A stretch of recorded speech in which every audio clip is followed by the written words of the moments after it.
po si Mayverick de la Cruz, 29 years old. Meron akong 2 anak at 6 taon na kaming kasal ng asawa ko. Tatrabaho siyang rider, motorcycle taxi. After kong graduate ng college, ginawa ko ng ate ko sa Dubai at doon po ako nagtrabaho. Inikayat ako ng ate ko na mag-apply ng SSS.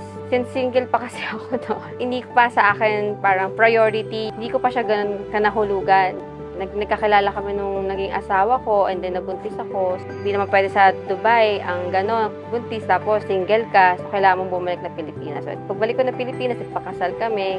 After ilang taon, hanap ako ulit ng trabaho. Nakapagtrabaho ko sa isang BPO company dito sa Pilipinas na tuloy-tuloy na yung bayad sa SSS ko. Nalaman kong buntis ako, sinabi nila sa akin, makakuha kang maternity benefits niyan. Actually, sa pangalawang anak ko na siya nakuha eh. Dahil pambayad po namin sa mga bayarin sa bahay, kuryente, mga utang. Naging dagdag din po yun. And then, syempre, panggatas, pang-diaper. Yung panganay ko, nag-i-schooling na rin po kasi. So, syempre, dagdag baon na rin po sa kanya sa school.